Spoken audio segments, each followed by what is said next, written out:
Never miss an episode of the Final Furlong podcast. Subscribe now on YouTube, Apple Podcasts, Spotify, or wherever you get your podcasts. And now, here's your host, Emmet Kennedy. Welcome along to our countdown to the Cheltenham Festival. We are joined yet again by the author of the Weatherbys Cheltenham Festival Betting Guide, Paul Ferguson, and we have an exclusive £4 discount only for Final Furlong podcast listeners. That discount code is coming your way. It might be on the screen on YouTube already, but we'll read it out for you after we talk about the Arkle Chase, as we're focused on the novice chasers this time around. And the Arkle is a race that has been dominated for the last 14 years by Willie Mullins and Nicky Henderson. They've taken 11 runnings between them, and they've got the first and second favourites. Let's start with Lulamba, first of all, Paul Ferguson. What did you make of his win in the Game Spirit? Firstly, obviously, he was given an official rating of 163 on the back of that performance, which anyone who reads the Cheltenham Guide will see that kind of lofty rating is usually good enough to win it. But you do have to factor in that, similar to Sprint Sacra and Altior, who did the same for Nicky Henderson, obviously he's been given the opportunity to reach or attain a higher official rating, having raced in open company, strictly on that piece of form. That is the standout piece of form, obviously, having beaten and given weight to proven performers such as Sansegal. So yeah, in terms of the performance itself, you touched on his jumping. I don't think there's anything wrong with his jumping, really. It's probably safe rather than anything else at times. I'd say he spent a little bit of time up in the air, but I thought he's got better in that regard with his 3 races, which is what your novice season's for. So definitely going in the right direction there. One thing he will have to overcome is obviously the statistic of 5-year-olds in the race, which isn't great these days. Obviously, we can talk about that soon. Again, just looking strictly at that race, a couple of times during the race, he did wouldn't say he looked in trouble, but certainly I don't think Nico de Boinville was going as happy as maybe as he would have liked to. Whether that was completely down to the ground, that's been touched upon, that they expect him to be better. But you have to bear in mind that the Arkle is a sharper test. It's like short of 2 miles, 1 mile, 7.5 furlongs. I'd just be inclined to have him in mind that he wouldn't want to be too far out of his ground, not so much early race, but mid race down the back straight. And there seems to be a bit of pace on in the Arkle. People will link that to suiting horses with plenty of stamina, but you don't want to be too far out of your ground. So that will just be something I'd have in mind for him when looking at the race in March. Yeah, the price for Lulamba, if you fancy him for the Arkle, is currently 5-4 with 1xBet. He was cut again last night by the 1xBet traders. Kopek Des Bordes is 5-2. We'll tackle him in a second. If the Turner's Novice Chase was still a thing, would Lulamba be going for that instead of the Arkle?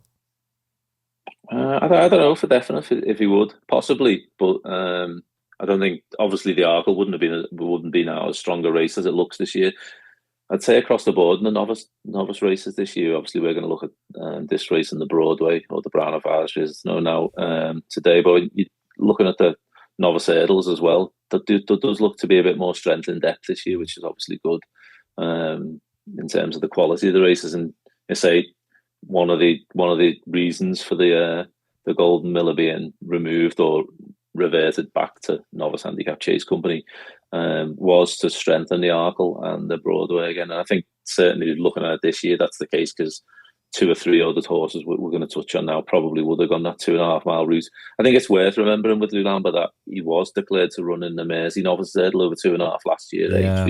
When he didn't run, he wasn't going for the juvenile race, the anniversary. He was going for the 2.5. So it's obviously something from an early stage that Nicky's had in mind, that he's got plenty of stamina. We've seen over years, not more so than last year, that staying horses can win the Arkle, but as I say, it's just about holding your position. I think the ground will be important there as well, because obviously, if you're talking about decent ground, those in front might be able to get away from those in behind a bit more. But as things stand, the way the weather is over here at the minute, I think you're being pretty optimistic if you think we're going to get decent ground at Cheltenham. Yeah, it's certainly looking that way. You mentioned about the jumping, the Race IQ data, and we'll have Paige Fuller back on the show very soon, which I'm looking forward to. She'll have the Race IQ data pack done in full, but he hasn't come out particularly good on the jump index. Exeter, he was 4th best on his Chase debut. The other day in Newbury, Adam Mills, I think, gave him a C for total performance data, because they're the ones who have the data rights for Leopardstown. I wasn't great at Sandown either. Now, it's fine. He's getting the job done. As you say, he's safe. but he kind of balloons the fences, and so he's not gaining ground at his fences, whereas Kargese was gaining ground in the Irish Arkle, and we'll talk more about her in a little bit. However, for all of that concern is there, and maybe he's a horse who's going to be better going up in trip, there's no denying the class is there. They considered him banker material for the Triumph Hurdle, and I still can't really understand how John O'Neill Jr. got Poneros up to beat him, and I'd say anybody who backed Lulamba can't really understand that either. But he thinks it's worth remembering he did have an interrupted preparation as well last year. I can't remember what it was. He did, but he's a horse who's been held in very high regard. He's trained by the man who has the record for Arkle wins. Nicky Henderson's won 7 Arkles in total. He won this race last year with a horse that you would have considered a stayer. They've given him the same preparation they've given Altior and Sprinter Sacre by going for the game spirit. The fact that you're taking on older horses sort of mitigates the fact that the 5-year-old's record is awful. Majborough turned over as an odds-on favourite at 5 years of age last year, but Majborough didn't take on older, more battle-hardened horses in the game spirit. This fella did, and he beat them, and he was well back to go and do so as well. So I could completely understand why anybody would look at Lulamba and think this horse is an absolute certainty, and I could also completely understand why anybody would look at Lulamba and go, I really want to take this horse on. Yeah, and without one to sit on the fence, I'm probably somewhere in the middle at the moment. Like, and say, I think we'll get on to Kopek Des Bordes in a minute. I think it'll look a completely different race if he isn't there. Obviously, stating the obvious there, but touching on that the age allowance thing that used to be in place. Obviously, the last 5-year-old to win the race came 20 years ago, Voivoda Stedes, and since then there's been 17 have tried, none obviously being successful, and since the age allowance was removed, which is the crucial factor, 12 have attempted to win the Arkle, and they've all been beaten. A couple have gone close. Majborough last year, Fakir Duderies. It's probably safe to say both of those, just strictly on figures, given how narrow margins they were beaten, would have won if they were in receipt of some sort of age allowance. So it is just something worth bearing in mind. But as you say, none of those are being allowed or given the opportunity to race in open company. I think actually in terms of the depth of the game spirit on Saturday, Lulamba probably beat stronger fields at that time than Sprint Sacre and Altior, who were pretty sure. I thought Lulamba I didn't expect him to be anywhere near as short as he was. He ended up, I think he was around 4 to 6, but he ended up going off 2 to 5, didn't he, on Saturday? So 11 to 4 on. 11 to 4 on even. I thought it was a stronger field than the market give credit for, to be honest. So I say strictly on figures and on that single piece of form, he is very much the one to beat. But I have just got that nagging doubt about about him positionally during the middle part of the race down the back straight. Yeah, well, I mean, Saint Segal can be battered if you want, but Saint Segal got within 10 lengths of Thistleask, and Thistleask gave John Bon a fright. So, and Saint Segal's been probably in pretty sort of consistent, very good strong form all season. Yeah. You know, it's not like he was racing against older horses who'd been out of form or anything. So, again, you'd have to be positive from that viewpoint. I just watching the race live and then back, I was just thinking, could you see one or two scooting away from him around that sharp home bend at Cheltenham to 2 out? And another weapon in his armoury for Lulamba is that he handles any ground. He's able to win on good ground. He's able to win it is, on yeah. heavy And ground. I think you could look at that both ways. Again, you'd say slow ground will possibly slow them down in front, but there seems to be a strong belief from his camp, from trainer, jockey, even Jerry McGrath, who bought him, interviewed the other day saying he was convinced that back on a sounder surface, you would see a better horse. And probably the last time we seen him on decent ground was Punchestown. I watched that back this morning, actually. It's interesting to see how positive he was ridden by James Bowen at Punchestown and compared to some of his other races. So whether we'll see a change of tactics at Cheltenham, it might be that he's asked to line up just a shade closer. So all that is worth factoring in.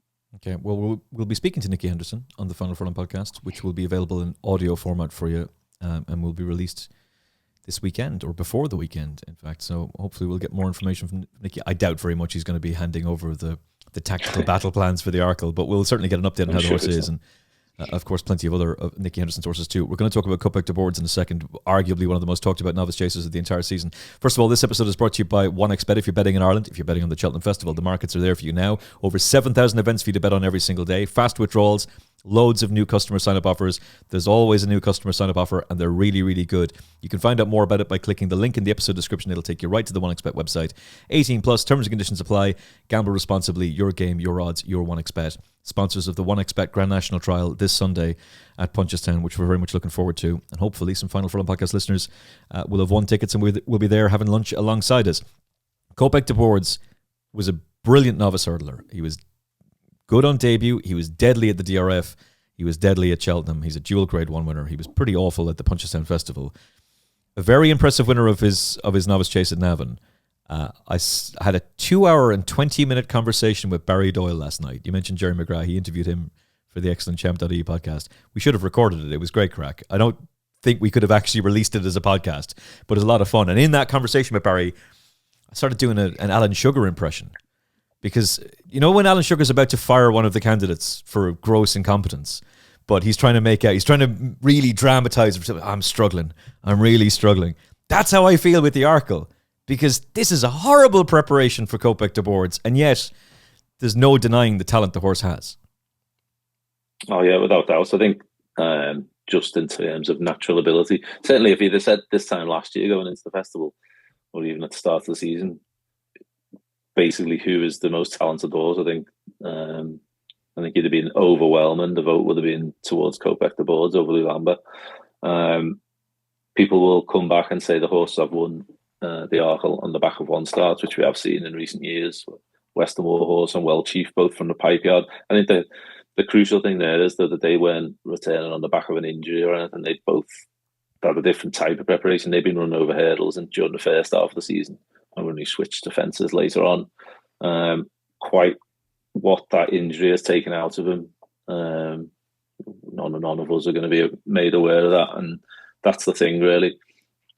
He's a keen going horse. Obviously, we haven't seen him since he made that Chase debut. If he turns up in the Arkle, it'll be 113 days he'll have been off for. So you'd imagine he'll be quite fresh and keen. So again, that brings into how the race will unfold out of it, because it's hard to see him not going forward, given how he raced anyway over hurdles and having had that break. I would imagine he will be ridden forcefully. His Chase debut, I watched back again this morning. Again, plenty to like about his jumping in the main, really. Again, he was pretty safe. Can you back him on the back of that? On the back of that preparation, really, is the key. If you're just looking at them in terms of the preparation, one also had three Chase starts, so plenty more experience thrown in at a deep end, like we say, as opposed to Kopek Des Bordes on the back of just one beginner's Chase run on a lengthy break. Forced to miss Christmas, forced to miss the Irish Arkle, neither ideal. That would definitely be a tick in Lulamba's box over Kopek Des Bordes. But as I say, I think in terms of basic terms, I do think Kopek Des Bordes has the potential to be as good, if not better, than Lulamba. So at the prices, does that factor in? I think he was pushed out initially after Lulamba's win. I think Kopek Des Bordes went out as big as 7-2 in some places, which I did think was a bit of an overreaction, given that it really didn't really have an impact on how he's going to perform what Lulamba did. So if you get that sort of price at the time, I think that would make it slightly interesting, because I think he if he can perform on the day, which is an if, I think he does have the talent to win the race. But it's like you said, it's just far from ideal, that kind of preparation, really. Yeah, it can't be good. He's got several siblings who won Grade 1s and Grade 2s over fences in France. Hypothetical theory, right? He's very good in Chase debut. Imagine a world where Final Demand, Jimmy Desoy, Gold Dancer, and Kit Spool don't have their last runs. So Final Demand wins the Faugheen Novice Chase, doesn't run at the DRF. Kit Spool wins the Coda Star, doesn't run in the Sicily Isles. Jimmy Desoy doesn't run in the Faugheen or the DRF, and neither does Predator's Golds doesn't run either. Everybody would have been saying, "Oh yeah, they were brilliant, and don't worry about the fact that they haven't been seen for a while. They're all going to be absolute bankers for Cheltenham." And by the way, Final Demand might still be, but they've all disappointed, and they've all got a question mark over them now. And I mentioned that because Kopek Des Bordes looked brilliant on his debut, but it can't have been within the interest of, how do I word this? It's not exactly in your interest to get anywhere close to a dual Grade 1 winning novice hurdler on Chase debut. And Kargese beats Lovely Hurling, technically speaking, a race fit Lovely Hurling by further at Leopardstown. So I'm not sure that word looks as good as it does at the time. No. I think when we get to final demand as well, I think that's something we'll talk about there as well. Whether a lot of people, probably myself included, sucked into style over substance at some stage. We not wanting to get ahead of ourselves and looking at that race, but he's got comparisons with Wingmen, where he beat over a similar distance over hurdles as he did on his Chase debut. And then Kate Doughty beat him by not too dissimilar things. So 10 lengths and I think there is a lengths. case. I think there's a case sometimes that people can get carried away. Again, whether that was the case with Kopek Des Bordes, he was doing everything very easily. And I think it is worth remembering it's just over a year ago since he won that race at the Dublin Race Festival. Seems an awful long time ago, but it was only this time last year that he was winning that race and then going on to the Supreme. And watching those performances back again, it just does remind you how good and how much natural talent he obviously has. So I mean, he was sent off an odds-on favourite for the Supreme, and he's delivered, and he's beaten Romeo Coolio. Barry Connell was telling people, including us on the podcast, that he thinks William Money is a champion hurdler. You know, that horse was second. You could certainly make the argument that the form is there, but so I just think that the market two of the last three winners of the Arkle Chase only had 2 chase starts, and that used to be a major negative. So you made the point in last year's Cheltenham Festival Betting Guide. Maybe experience doesn't really count as much, but this is Willie Mullins. He's a genius, and anytime you tell Willie Mullins you can't do something, he tends to go and do it. But like, this is a terrible preparation for a horse that's 5-2 for the Arkle. Yeah, but in contrast, if he would have run, he'd have probably been the odds-on favourite or shading favouritism. If he'd have come out and won one of those grade ones, that's the other way of looking at it. If you're in his side, and the market's very much balanced more with a recency bias to it at the minute. So it'll be interesting to see if he gets there, if he's declared, and how things shape up then. But hopefully, anyway, for the sake of the race and the quality of it, to say, there looks to be a bit more depth to the Arkle this year, and it's certainly a bit disappointing if Kopek Des Bordes isn't one of those lining up on the day. Was Majbur the best horse in the Arkle last year? Yes. He didn't win. Well, so he could be the best horse in the race, but doesn't mean he's going to win. No, you could say that. I mean, you could say he was the best horse in the race, but on the day he wasn't the best horse because he made too many errors and didn't deserve to win. So, and in the end, it might end up being, hindsight might show us that he was running against the Gold Cup winner. So there's people I respect greatly who are telling me this thing's a banker. Great, good luck to you. I think you have to take him on, but that's my opinion. And if you're telling me you're backing him, then I'm not going to talk you out of it. Romeo Coolio, he's the first novice chaser to win 3 grade ones before the Cheltenham Festival, so that in itself is very impressive. But you made the point to me off air. Yeah. He seemed to be a little bit over the top by the time he came to the spring festivals. Now, maybe the counter to that is last year they didn't run him at the DRF, and maybe that was actually a hindrance to him. This year they have done it, but he's had a really hard race, and now he has to cut back and trip.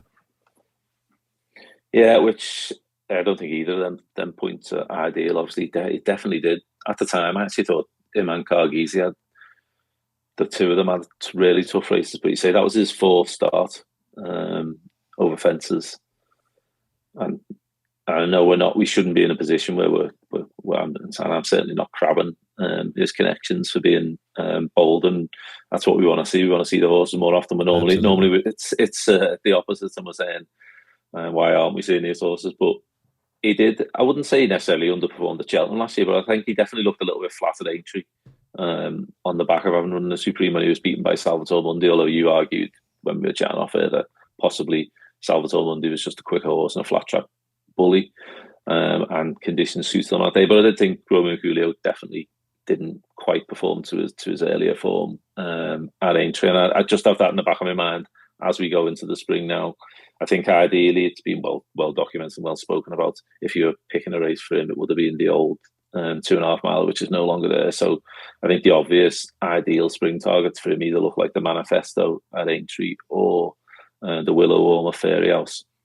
And again, I've heard people saying he should bypass Cheltenham and run in both of those. Well, that's not going to happen because the race of Fairy House on Easter Sunday, and Easter comes up before Aintree. So there's actually only 5 days between those 2 races this year. So I can completely understand his connections wanting to go to Cheltenham. I wouldn't be running them in the Broadway. I'd be running them in the Arkle. Say when we get onto the longer distance race, I think again it's worth pointing out that that race is slightly longer in trip this year, which hasn't really been documented much anyway. But that's expand on that, please, because this has not been talked about properly at all. No, I think being increased roughly by half a furlong. So it's 3 miles, just a little bit over half a furlong. It's 3 miles, 1 furlong now, the exact same course and distance as the Ultima on day one. I think that the reason for the change was something to do with the start being in a better position. As things stand from previous years, the Brown Advisory, the start of that, they kind of chicane and swerve past the first fence, but they'll be jumping that, so there'll be 1 extra fence as well this year. So they'll be jumping 20 instead of 19. So I think those, when we come to that race and people thinking about horses potentially stepping up in distance, that's something else you've got to factor in mind. It's going to be more of a stamina test. I think whether I don't think you'd want to be dragging Romeo Coolio out over that distance at this stage of his career. Personally, I'd go to the Arkle. Out of those, the top of the market, he'd be the one I'd be least interested in. But I could see him running well and then stepping up in distance, probably at Aintree, because that'd give him an extra week on Fairy House, where 2.5 miles should suit him. But again, the back of my mind, I do just have, when it comes to the spring festivals, last year, did his form tail off just a little bit when he got to Aintree? I respect him an awful lot. Placed in a champion bumper, placed in a supreme, a much better chaser than he was a hurdler. Do you think he's better over 2 mile 4? Because I could argue that his two best chase performances were actually on Chase debut over 2 mile 4 at Down Royal and in the Drinmore. Yeah, definitely. I think that kind of middle distance trip will end up being his optimum. Certainly, I know people are talking about him as a 3 miler in time, possibly a Gold Cup horse. But for now, as a young horse, I think an intermediate trip will be ideal. I think even next year, probably this time next year, I would imagine he'll be a live contender for the Ryanair. I don't think he'll be a Gold Cup horse. So, yeah, as I say, hopefully he'll go to Cheltenham, where he can run well, and then I think Aintree will give him his would be the optimum race for him in the spring. Yeah. So this is 3 horses at the top of the betting. 5-4 favourite with 1xBet, 5-2 with 1xBet Ireland, 3-1 with 1xBet Ireland, and I don't want to back either one of them. One of those 3. Step forward, Kargese. A horse who has been very impressive by beating Lovely Hurling by 14 lengths at Leopardstown. You can argue that race fell apart. But I put it to you, Paul Ferguson, that she won a Grade 1 at the Dublin Racing Festival beating Mashborough, then finished second to Mashborough in the Triumph Hurdle at the Cheltenham Festival, finished second to Sergino in a Grade 1 at Aintree, and won a Grade 1 Juvenile Hurdle at Punchestown. Last season, she improved significantly from her seasonal debut to go and win the County Hurdle with Irish Panther miles behind at the Cheltenham Festival, and then finished within 6 lengths of State Man and 2 lengths of the reigning champion hurdle winner Golden Ace, who has subsequently gone on to win the Fighting Fifth. And she's just finished second to Romeo Coolio on the Irish Arkle and will be much better suited to cutting back in distance, and indeed may have been inconvenienced by where she was positioned in the track at Leopardstown. She has to be a huge player in the Arkle, getting £7 from all her rivals. Yeah, I'd agree. I think she's. I think that, as you say, the slightly shorter distance, the Irish Arkle, and of course the Grade 1 at Christmas. When talking about Romeo Coolio, should be said they were 2 mile 1 furlong as well, aren't they? So. Probably an extra furlong and a half, really, on terms of the Arkle. 2 mile 1 to 1 mile 7. 7.5, I think it is, and it's just roughly, it's more like furlong and a half. As you say, a record at Cheltenham's good, and those performances in the Triumph and County, of course, came on the new course over 2-1. I actually think reverting to the old course for the first time will suit her. Again, a slightly sharper test. I watched those races back again before we came on air, and it's easy to forget how well she travelled through the Triumph. She actually she travelled better than Mashborough for a long way. As you say, took a big step forward last year from that Ascot run to the County Hurdle win, and that was the same this year. She was beaten on Chase debut, but it looked clearly that she needed the run that day. She went on and beat Lovely Hurling impressively, and she did travel much better than Romeo Coolio, I thought, for long parts of the Irish Arkle. So I'd be in agreement with you that I would definitely fancy her to reverse that form, and say track we know she goes well at, old course should suit better than new. I think she's got plenty going for her. I certainly wouldn't disagree. Assuming Kopek Des Bordes is in the race, that means Paul Townend will surely be on him.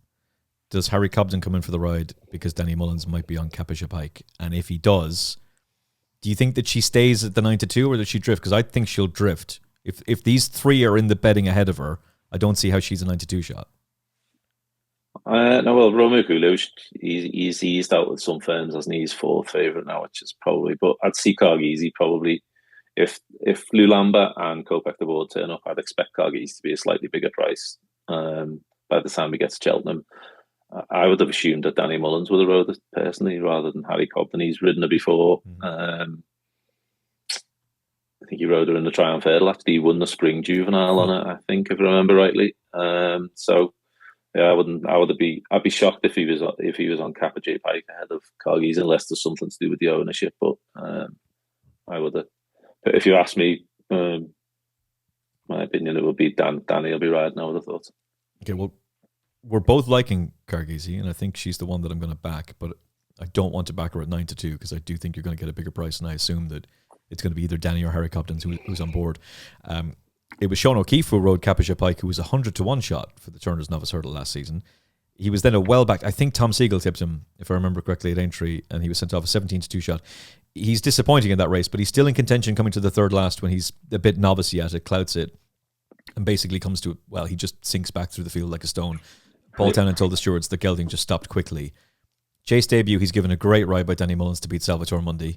Salvator Mundi has come out and won by a wide margin, having disappointed by Romeo Coolio in a Grade 1, but that was probably a little bit too much for him, and we'll come back to him in a second. And then he wins this. He beats Jacob's Ladder, who's gone on to win a handicap chase as a well-back favourite at the DRF off a mark of 1:43 in and about that, and he's won that race by 5 lengths. He's beaten him by 3.5 lengths. This race has been won by Envoy Alen, who was sent off a long odds-on favourite to win the Turners, but unshipped, unfortunately. The following year, it's won by Bob Ollinger, who is the beneficiary of a faller when he wins the Turners. The next year, it's won by Spallan's Tower, who goes on to win 2 Grade 1s, and last year, Lecky Watson takes it before going to the Brown Advisory. So it's a good race. It produces plenty of winners. You missed him. Impervious.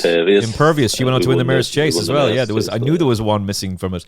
£9 to find with Lulamba on time form, £16 to find on Orpiours, 26 on top speed. But that's a good race. I wouldn't be surprised if Danny rides him.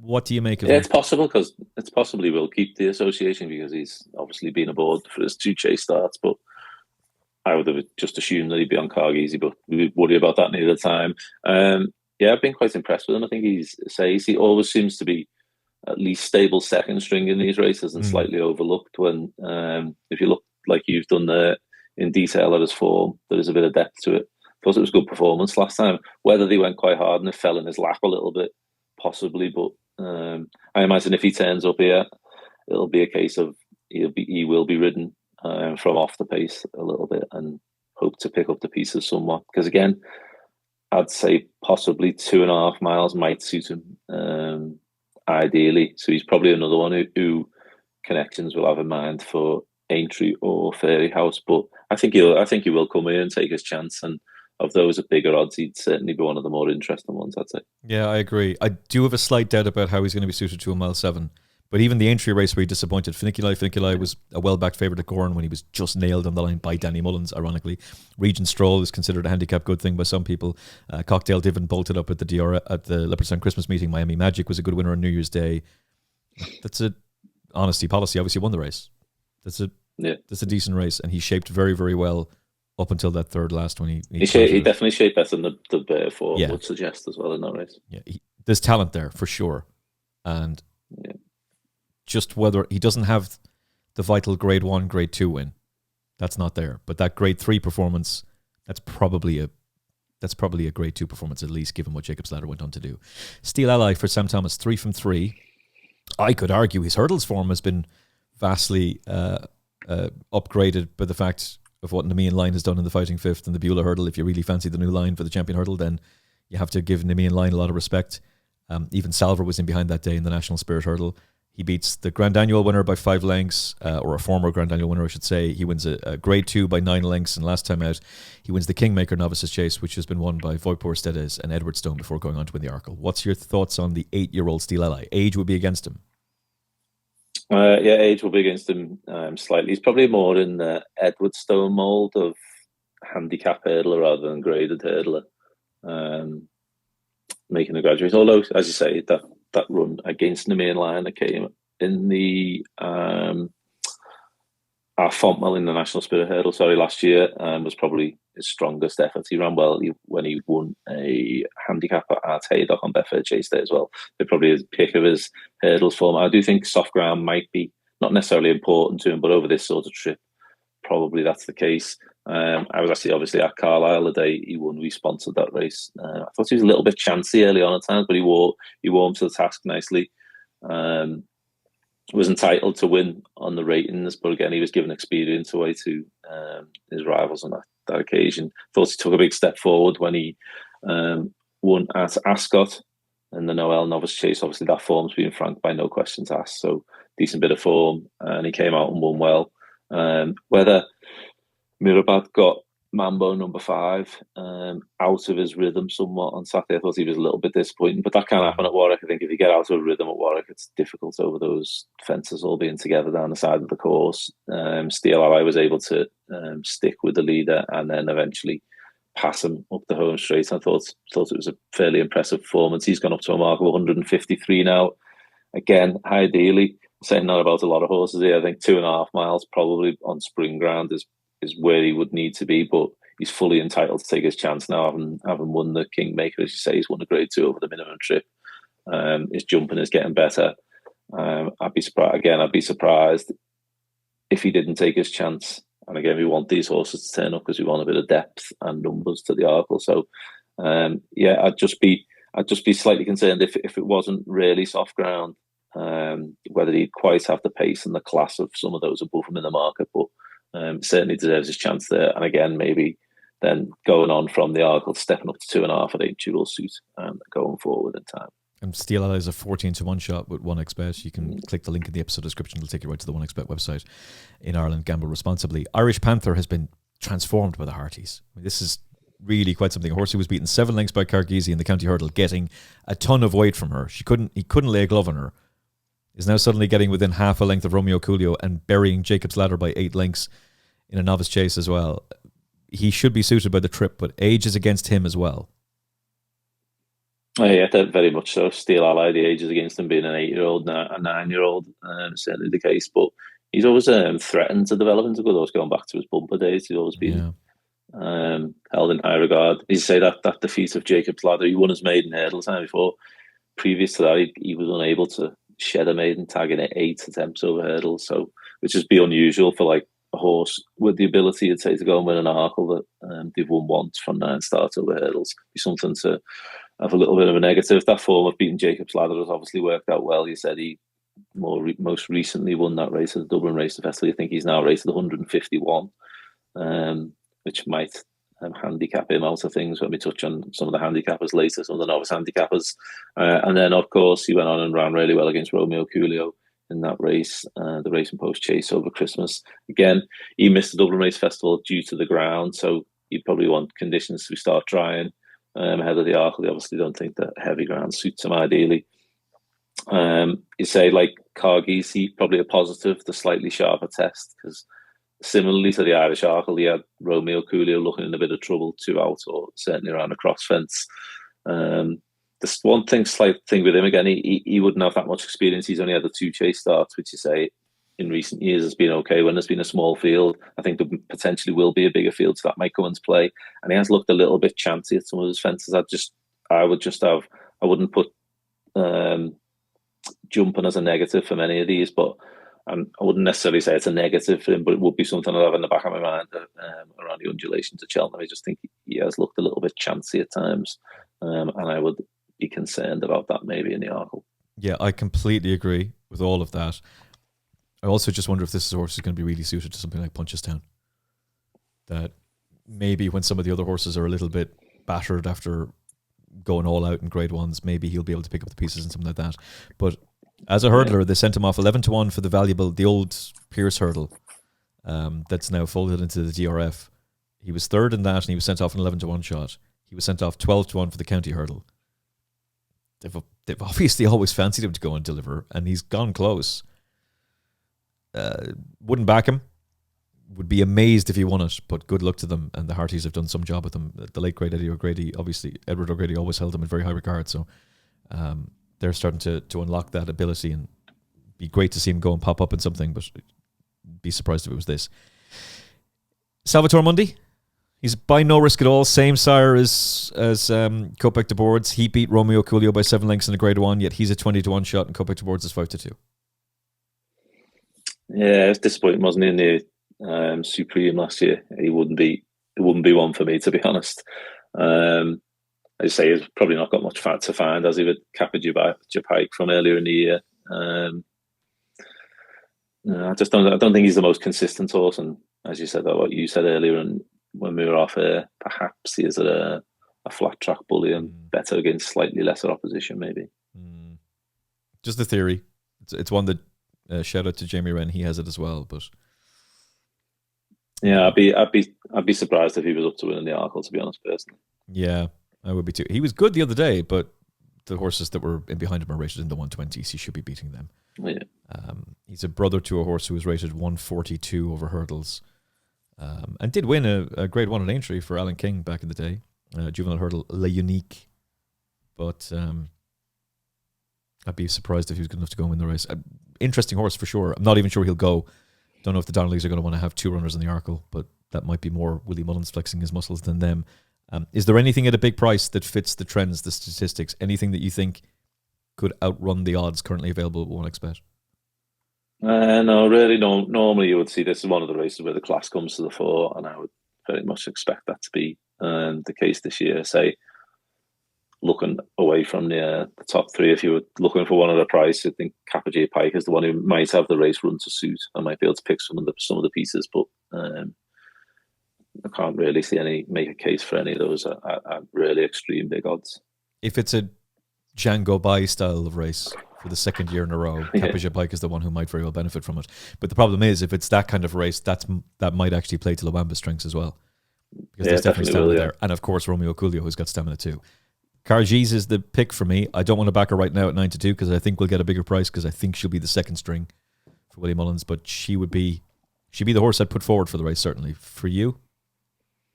I wouldn't disagree, and I'd agree with the comments that I'd expect there to be a bigger price. It wouldn't be a race I'd be having a bet in at this stage. I say, if he does get there on the day Kopek Des Bordes and he eases out to 3-1, 7-2, I would just think, just in terms of natural ability, if you were willing to take a chance against of overcoming that inexperience. I think if he'd have said at the start, what price was he in the summer? He probably around the same price. Yeah, price 7-2 before he jumped max, the fence, 3-1. maybe. Yeah. So if he said he'd come out and run and won his beginner's chase so easily that he'd be the same price by the Arkle, he'd probably been surprised. But I say I'd probably rather sit and wait and see what the field size looks like at the time and who's exactly in there. But as you say, out of those, though, I think Kargese definitely is the one. Probably for me with least questions to ask of the top four of the top four in the market. Yeah, if fitness comes down to it, she'll have it, and she has. I don't think fitness will ever be an issue with her anyway. In terms of the way I imagine she's quite easy to get ready at home. Like if it becomes a problem for Kopek Des Bordes towards the very late stages of this race, she will have the advantage. And I say you'd expect her to come home more strongly than anything. Looking back at her two previous runs at the festival, which both came on the new course over 2 mile 1. So I think conditions of the race, and again, she won't mind the ground either. She's pretty versatile, I'd say. And a mare won this race under our friend of the show, Aidan Coleman, not so long ago, and put the kettle on. The one and only. Yeah. Luamba's going to be hard to beat. He's 5-4 at 1xBet in Ireland. Kopek Des Bordes, absolutely, you could argue, is the most talented horse in the race. 5-2 second favourite with 1xBet.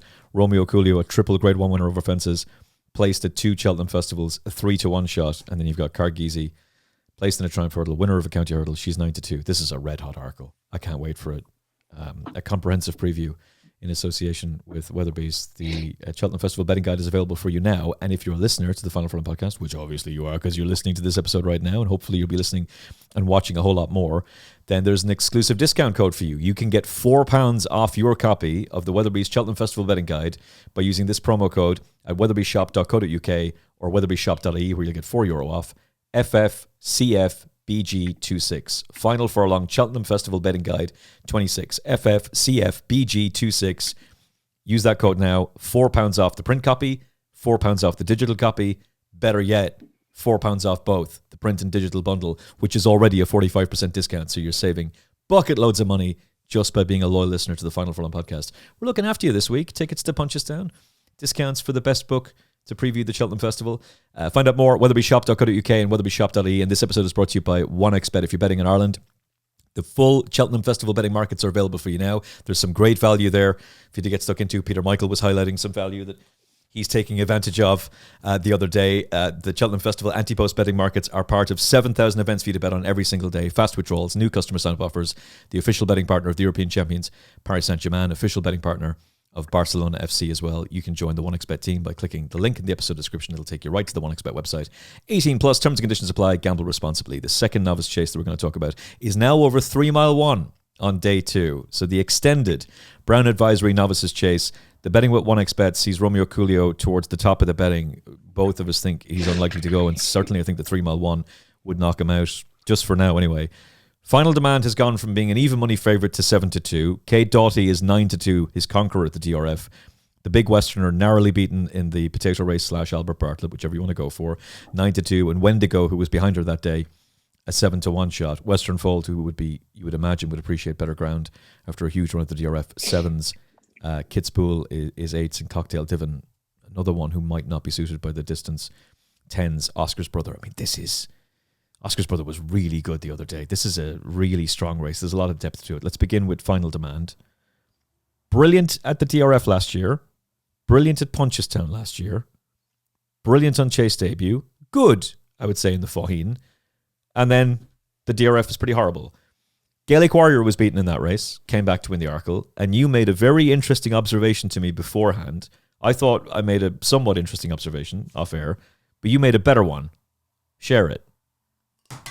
Yeah, I was just looking back at the last couple of renewals of the Ladbrokes Novice Chase, what used to be obviously the Dr. PJ Moriarty from Dublin Race Festival. As you say, Gaelic Warrior a couple of years ago, obviously in a match race with Factifile, was beaten when coming down to last.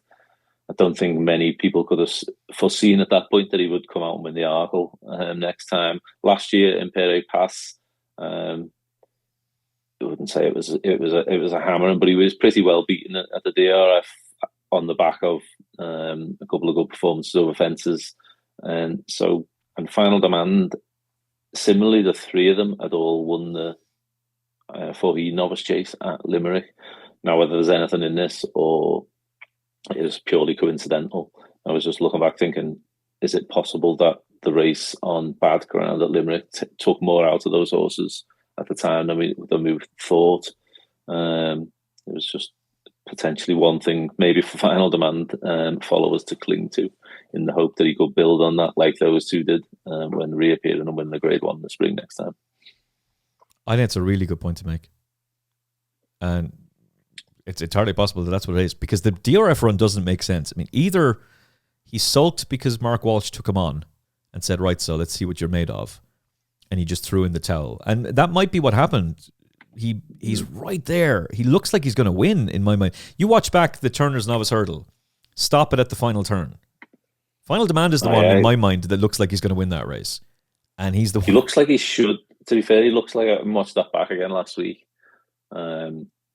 He looked like he should power away and go up the hill, and he didn't. So I know Lydia made the point on Road to Cheltenham that she wasn't sure whether what's there when, like you say, when he comes under pressure. But it's possible it's that. But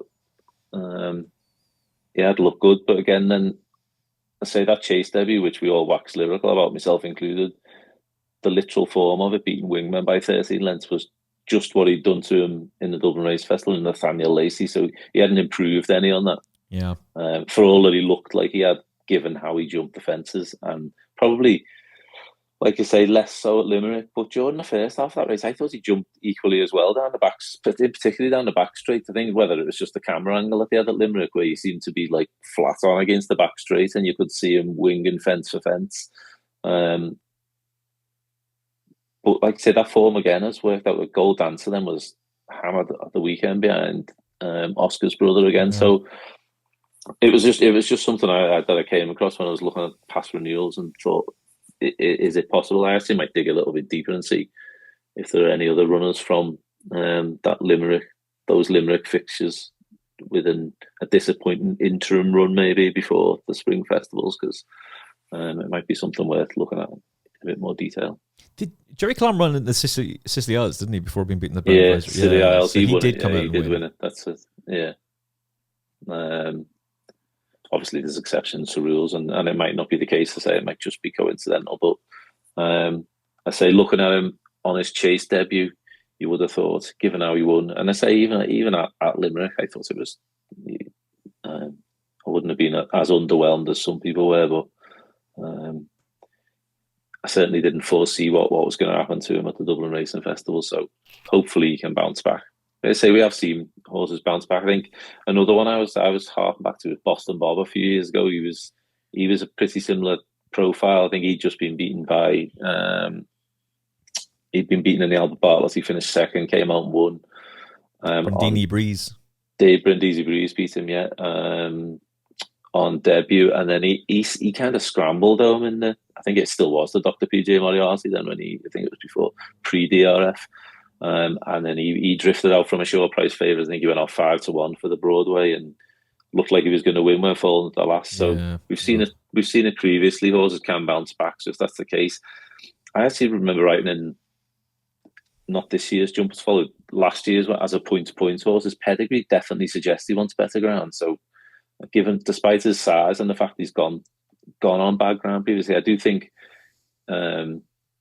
maybe a bit of better ground is important to him, and that performance at Punchestown at the end of last season would have been on much better ground, and maybe that again that'd be a positive in his favour come meeting a sounder surface, because I don't think we've had ground as bad as we had at Leopardstown this year previously at the Dublin Racing Festival.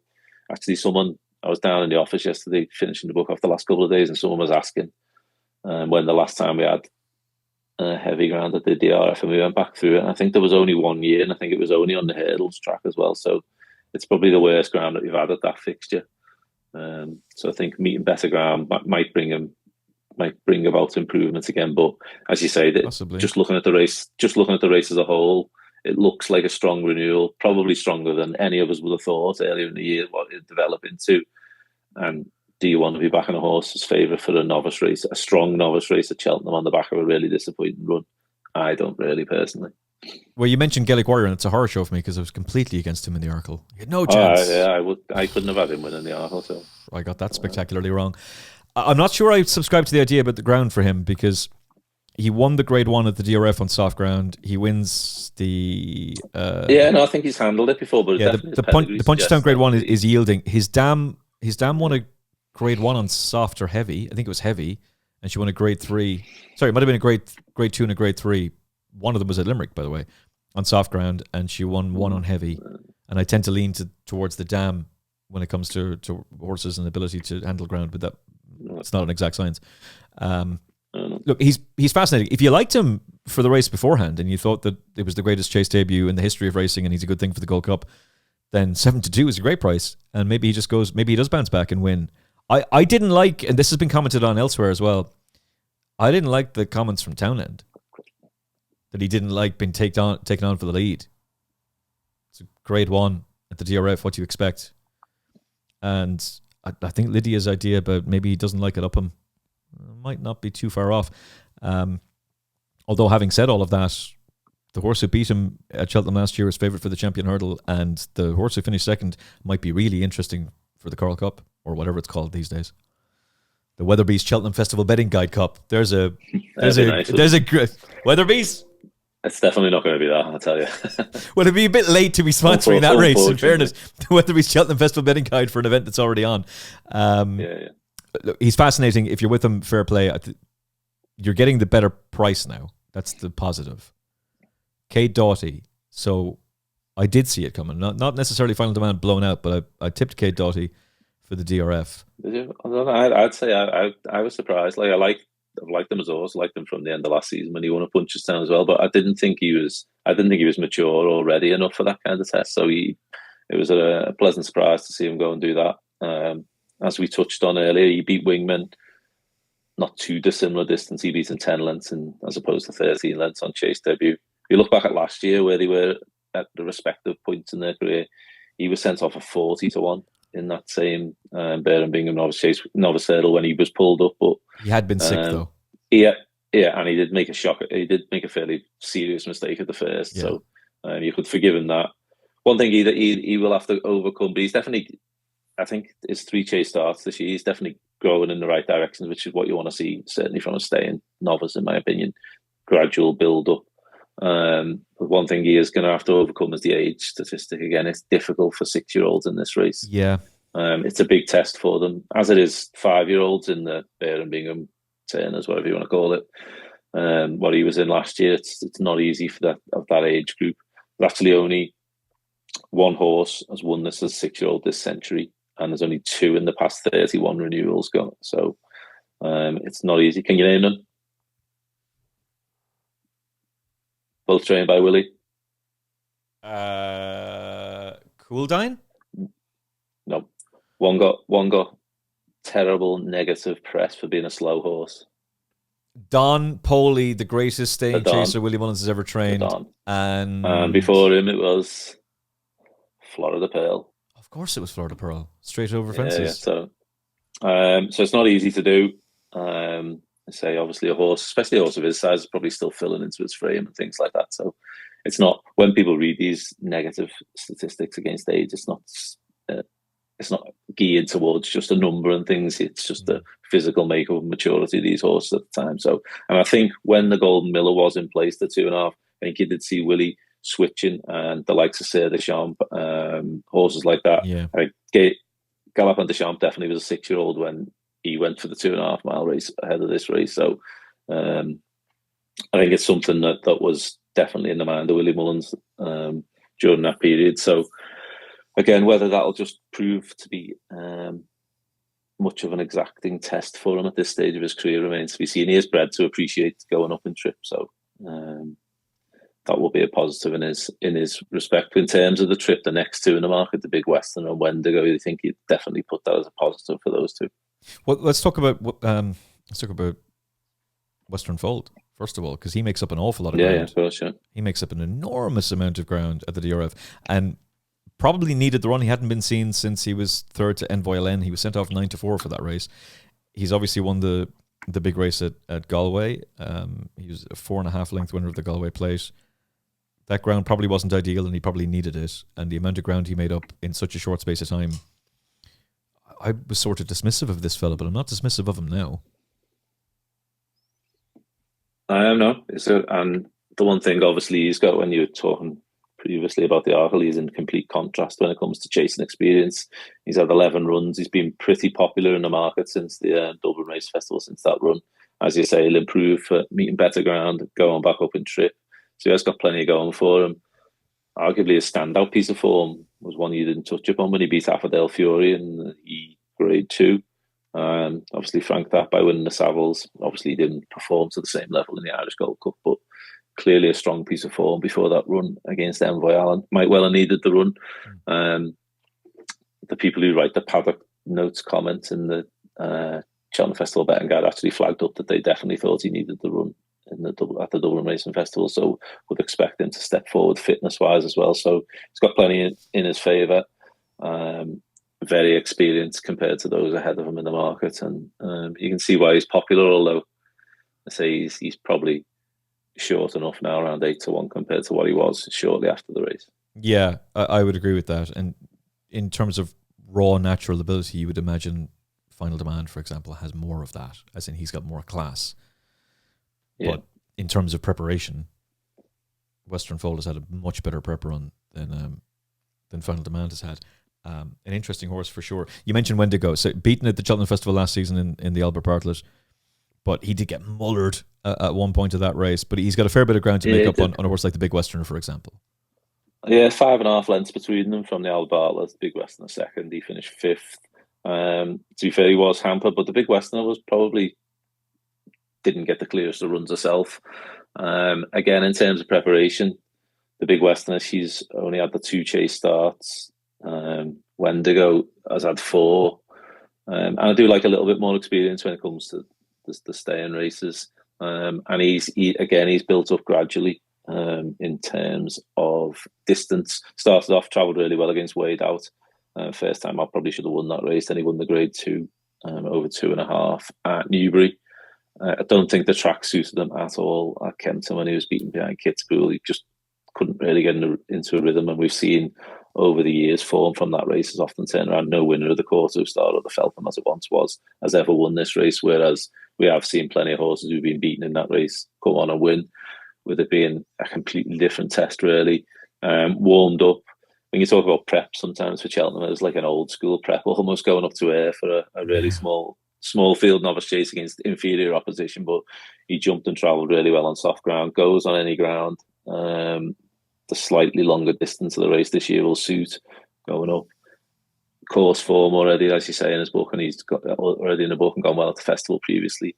Again, in terms of horses who just tick the most boxes, I think he's probably the absolute rock solid one who's pretty likely of those at the top of the market to just turn up and run his race. There's a theory from some people that Cocktail Divan wouldn't stay.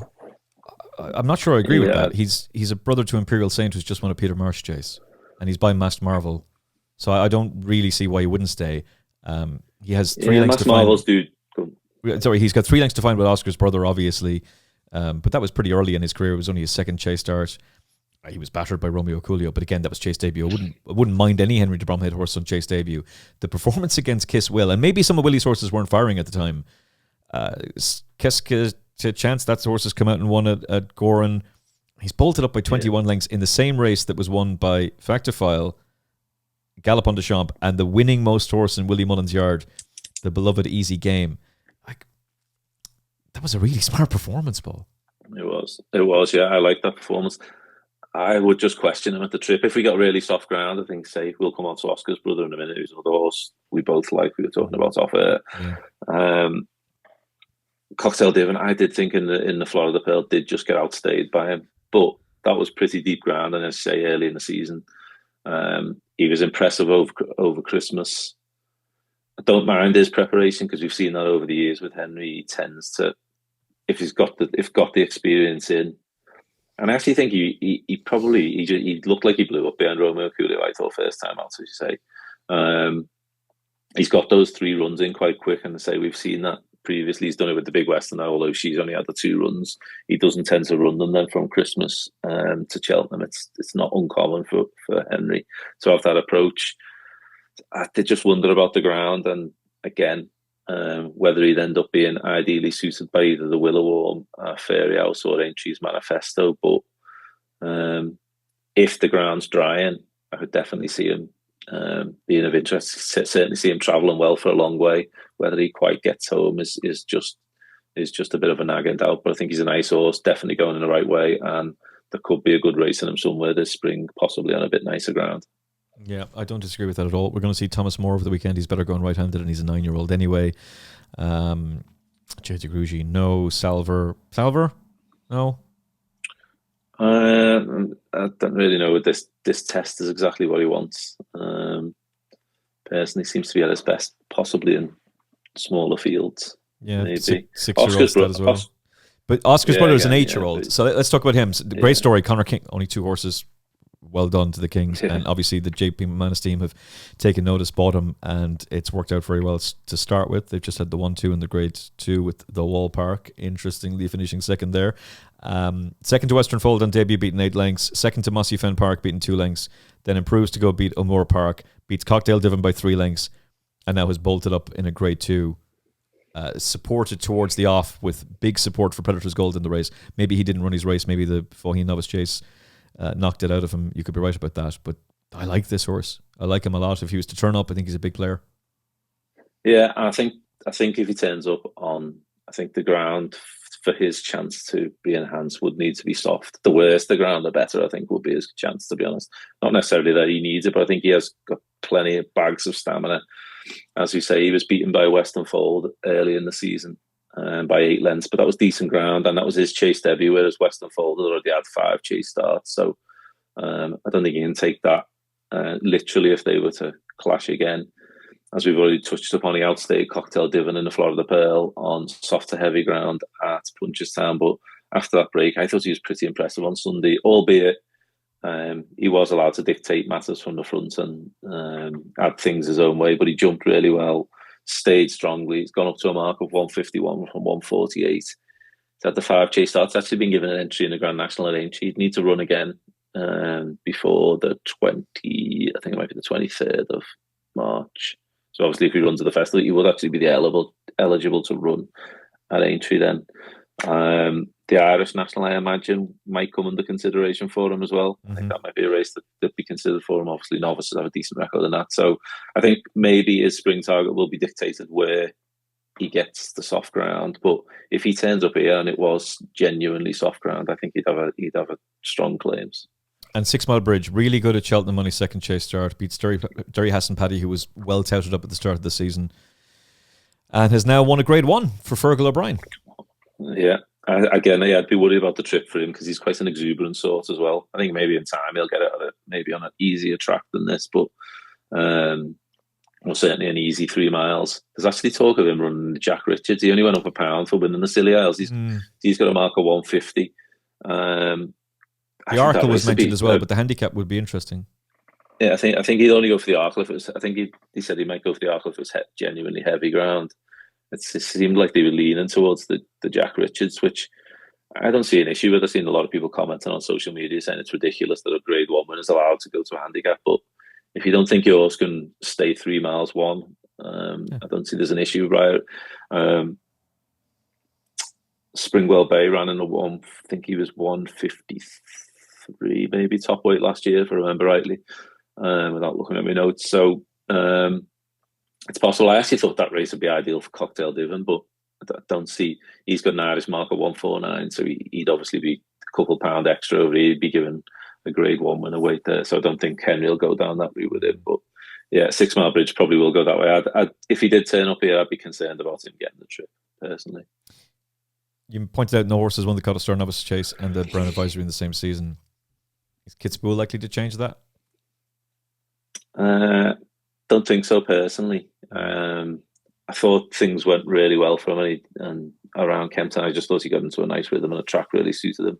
I think obviously he's got an early fall or unseat to come back through from that is Scilly Isles, and I just think if he was to bounce back with another Grade 1, I think maybe Aintree would be a track that would suit him.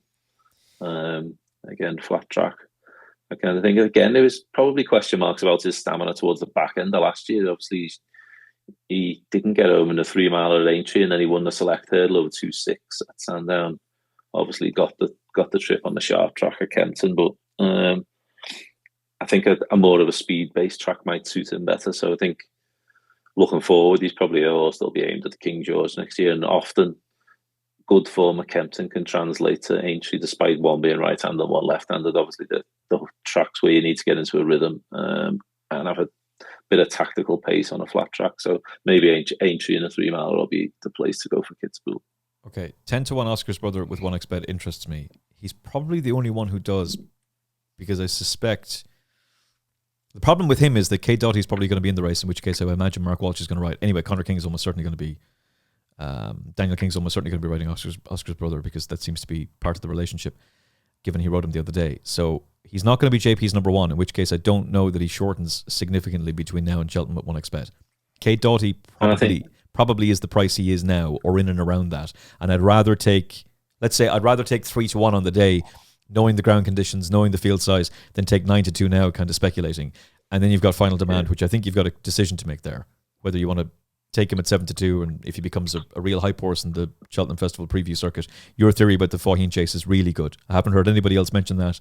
That's very, very interesting. If that's the reason that knocked him sideways, and they can do a Gaelic Warrior on it or an Imperi Pass at Aintree, then 7-2 is a huge price about a racehorse of his ability.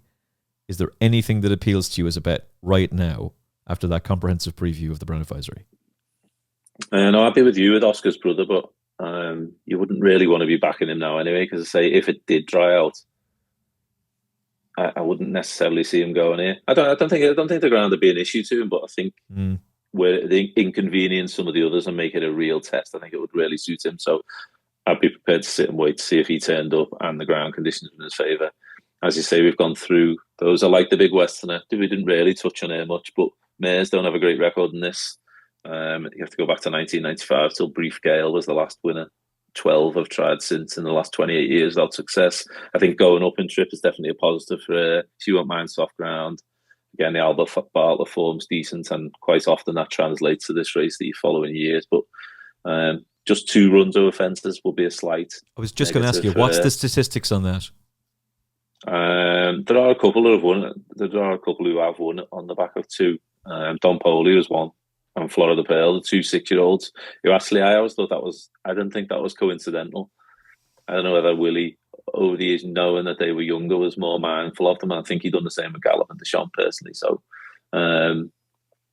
obviously, different stable on this occasion, but I wouldn't. But I say, and you referenced the fact that I made point to it on this show as well as in the book, that nowadays that you tend the experience for the novices tends not to be as significant as in previous years. But I think this year might be a little bit different in the fact that we have potentially got biggest field sizes here for the Arkle and the Brown Advisory, which would be good. So that little bit of experience would be more beneficial. So if those towards the top of the market, as I say, if you were desperate to have a bet, the one who ticks probably, I think, is the most solid again and most likely to turn up and run the race is Wendigo. Whether he's quite good enough to win a race of this nature, but we've seen that in the past that sometimes the flashier types don't always prevail in this race.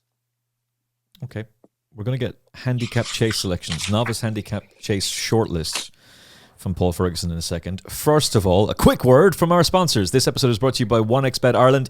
If you're betting on the Cheltenham Festival, the full anti-post markets are available for you. There could be a couple of very interesting novice handicaps from Paul Ferguson for you in a second to take advantage of. That's part of over 7,000 events for you to bet on every single day on the 1xBet website. Fast withdrawals, new customer sign-up offers. It is all there for you by clicking the link in the episode description. It'll take you right to the 1xBet website in Ireland. 18 plus, terms and conditions apply. Gamble responsibly. 1xBet knows the crack. Bet with your head, not above it. And this episode is also brought to you by the Weatherbys Cheltenham Festival Betting Guide, written by this man, Paul Ferguson. It is an outstanding and excellent publication and is the essential guide, along, of course, with the Final Furlong podcast, for your Cheltenham Festival Betting Guide needs. You can get £4 off just because you're a loyal listener to the Final Furlong podcast. Use the code FFCFBG26 at checkout at weatherbyshop.co.uk or weatherbyshop.ie to get €4 or £4 off respectively, even if I could use my mouth words correctly. FFCFBG26. Use that code at checkout to get £4 off your copy of the excellent Weatherbys Cheltenham Festival Betting Guide, which will be available for you from next week. You can pre-order now at weatherbyshop.co.uk and weatherbyshop.ie. Who is on your shortlist for the novice handicappers for the Cheltenham Festival, Paul Ferguson? Start with Newton Tornado for the National Hunt Chase. He's actually at 4 stars, so he would be Rebecca Curtis. He would be eligible for the Kim Muir if she wants to enter him in that. But it does seem likely that he'll go down the National Hunt Chase route. Rebecca's won that race twice. T for 3 when it was still a graded race, so it might have been a listed race then when he won it.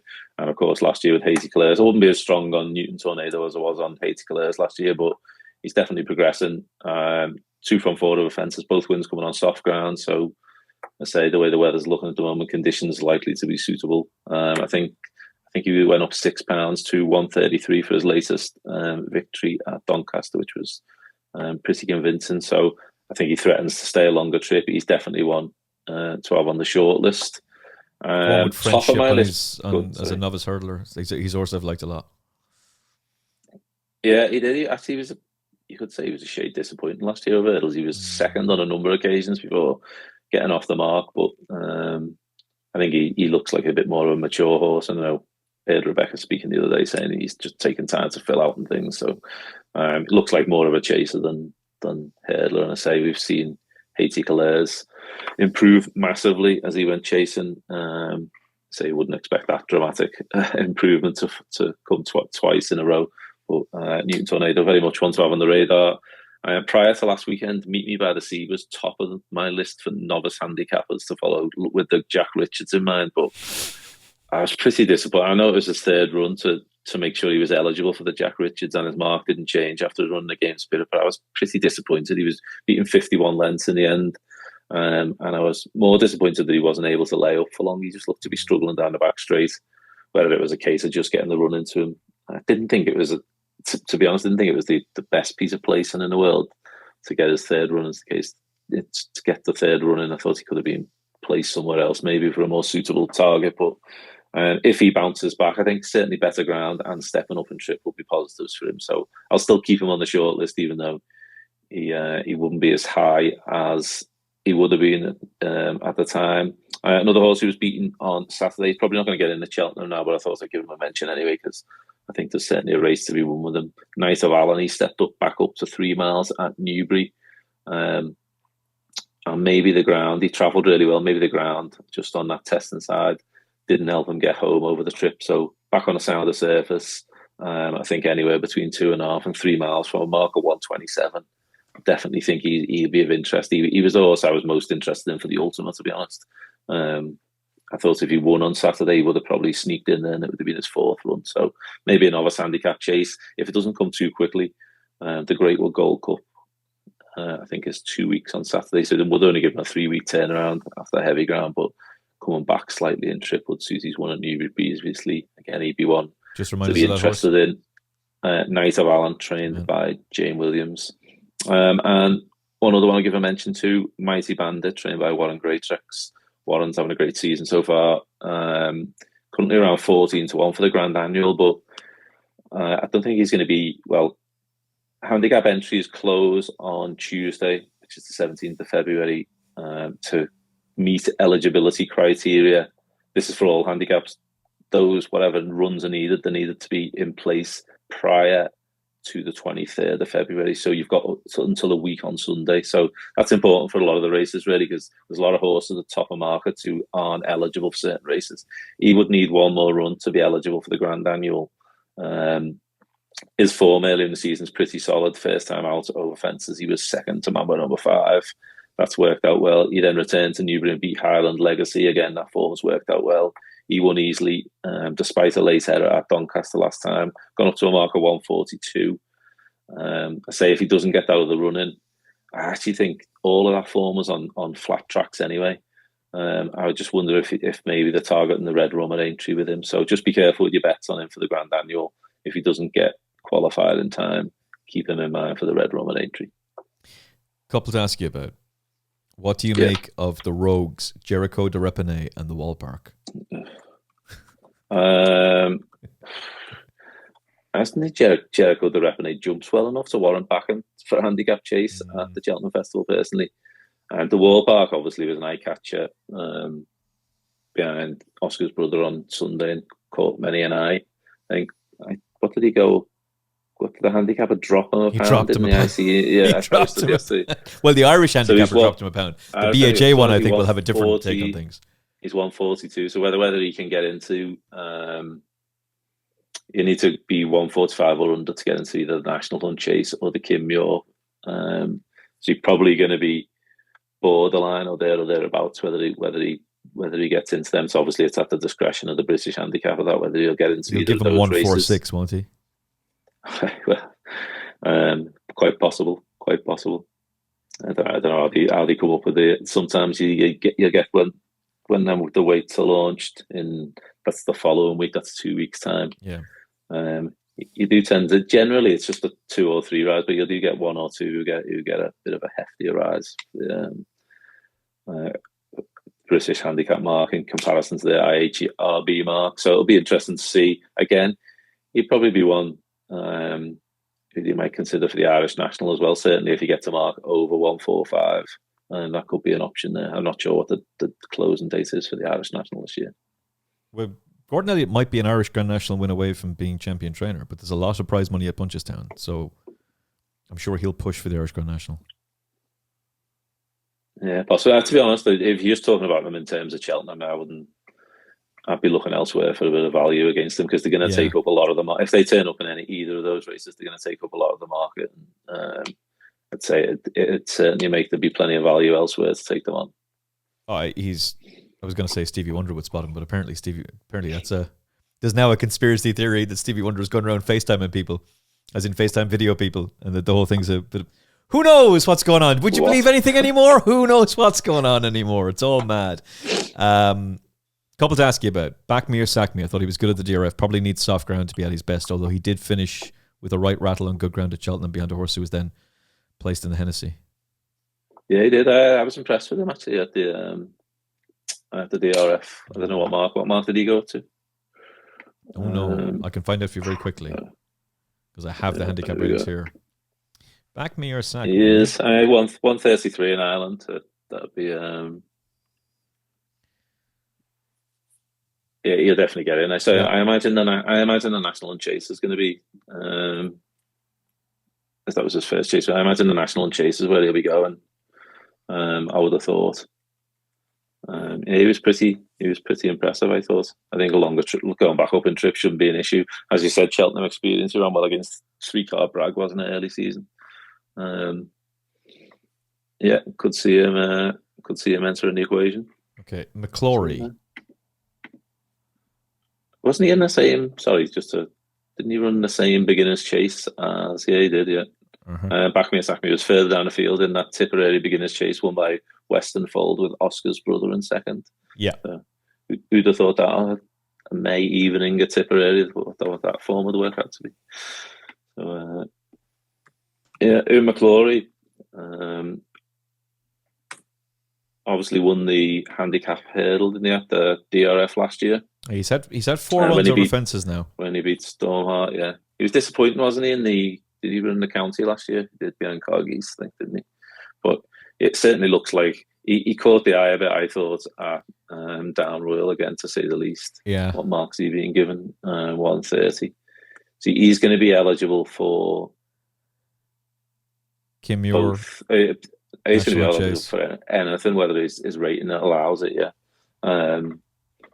And even the plate as well as they obviously only need 3 for the National and Chase and the Jack Richards, so his qualification is sorted. National and Chase he wouldn't be because he hasn't run over far enough. He only went over 2.6. Good point. So it has to be the Kim Muir. I would have thought I don't think he needs to go that far, does he? I would imagine it'd be Jack Richards or plate, maybe. Could be. Could be. Possibly. It might be the Kim Muir we have seen in the past. Obviously, I know the way you're thinking. Shot up massively in distance, didn't he? For when he won that a couple of years ago. Yeah, he's definitely he's one who's caught plenty of eyes through the year. I think he ran well behind Jacob's Ladder, didn't he? On his second start. He did. That race was, I really like that form with Stormheart and Irish Panther from the DRF last season. Yeah. Stormheart was pretty good. Actually, I knew he was entitled to win at Limerick over Christmas, but he'd probably have the profile of one who might go and run well in one of the handicaps off a decent big mark at the festival this year. So, yeah, he'd be another one. I don't think he'll be missed in a market wherever he turns up. McClory, I'm sure he's been on plenty of radars, and again, he'll take up his fair share of the market. I think of the Team JP horses, if you look at the Kim Muir betting, for example, you've got the Wall Park and Jericho de Repine 4-1, 5-1, and McClory's about a 10-1 shot. Of those, I'd be more interested in McClory. I think he's the darker one. Yeah.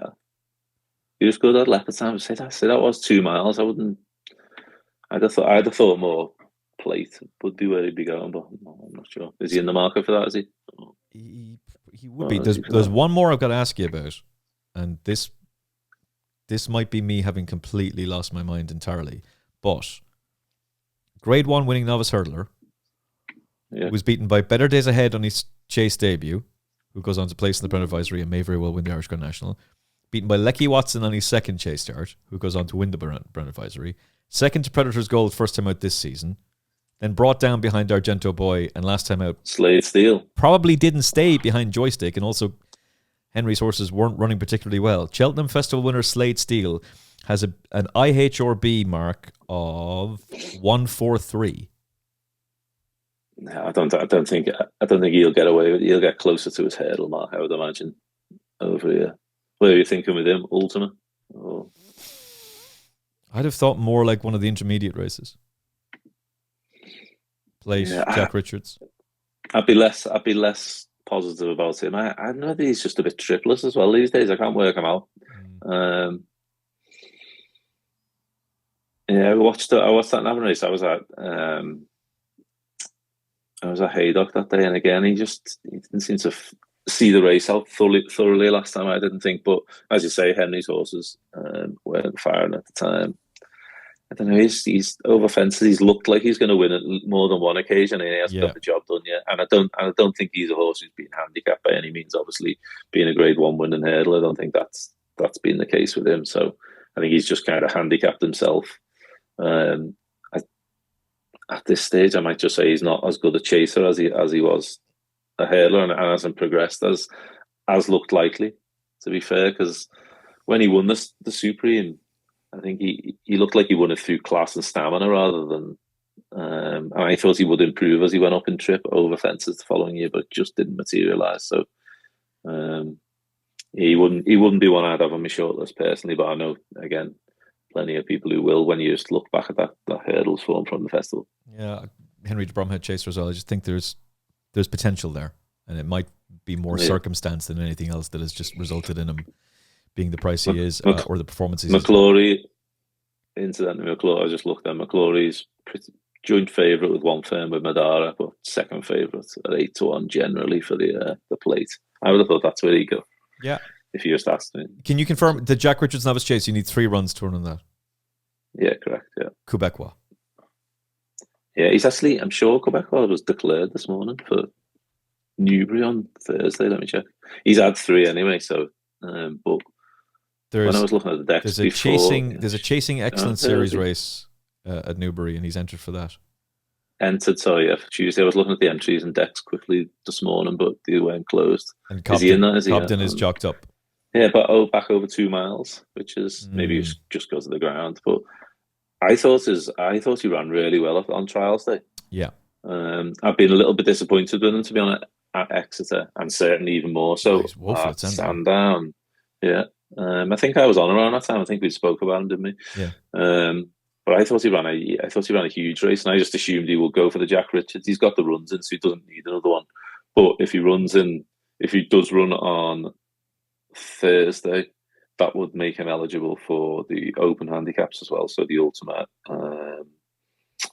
and the plate will come under consideration, I assume, as well. Yeah, I don't really understand how he got beaten on trials day, but anyway, that's another story. I like the way he was ridden, and that kind of positive running style is well suited to the new course and races like the Jack Richards. And we've seen time and time again that time form Novice Handicap Chase on trials day is often a huge pointer towards festival success. Prolific winners. On Tempor 2 came out of one of the ultimate. Plenty of horses like that. Yeah, I really like him. He's very high on the shortlist. I'd prefer him to Regent Stroll. But he's very high on the shortlist if he goes. Whether he runs in this race or not to qualify for another handicap, that doesn't matter. He's got a rating of 139 now, so not too far, Harry. Yeah. Good audition for your new job next season. Not too far, please. Thanks very much. Okay, what is the best handicap chaser that you've seen, or the best potential handicap chaser to perform at Cheltenham? And who is the horse in the Grade 1s over Novice Chases that you're looking forward to most at Cheltenham? Just in terms of the Grade 1, just hopefully they get there in terms of you get the clash between Lulamba and Kopek Des Bordes. Of those novice handicappers I've touched on, I say if we'd have been doing this last week, I'd have said Meet Me by the Sea would have been top on my list, but I was pretty disappointed with him. So I go with Newton Tornado as the other two I've touched on might not necessarily turn up at Cheltenham. I think Newton Tornado is pretty solid, and given that Rebecca's won the race twice and has commented that the National Chase, I think it's safe to assume that will be his race, even though he's eligible for others. Soft ground's preferential. Seems likely that he'll get his conditions at this stage.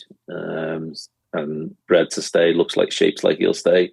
I think he's currently around 10-1 best price. I think he'd be probably the one at the minute who'd be most interesting of the handicappers.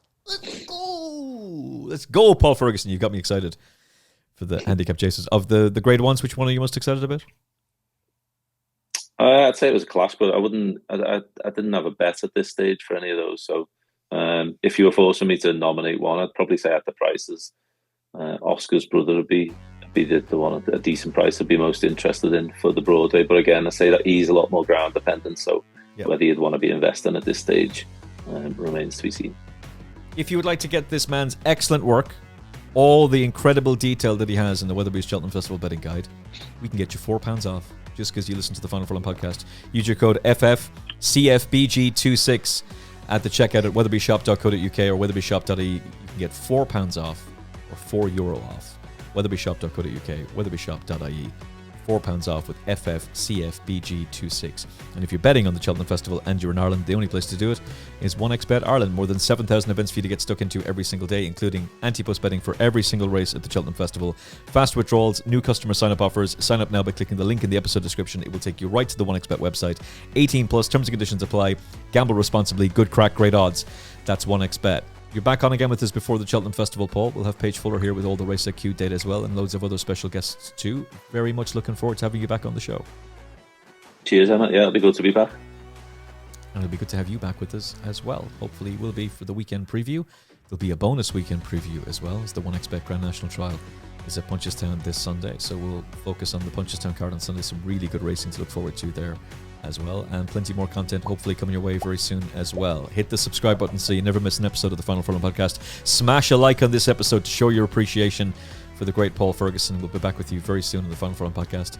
From Paul and I, look after yourself and each other. God bless. Thanks for spending some time with us on the Final Furlong podcast. We're independent media, so if you like what we do, hit like, share, and subscribe. It's free, it's quick, and it genuinely helps. And if you enjoyed this episode, there's plenty more where that came from. Don't miss out. Subscribe on YouTube, Apple Podcasts, Spotify, and all major platforms, and join us on the gravy train. The Final Furlong podcast, independent, unfiltered, and powered by you.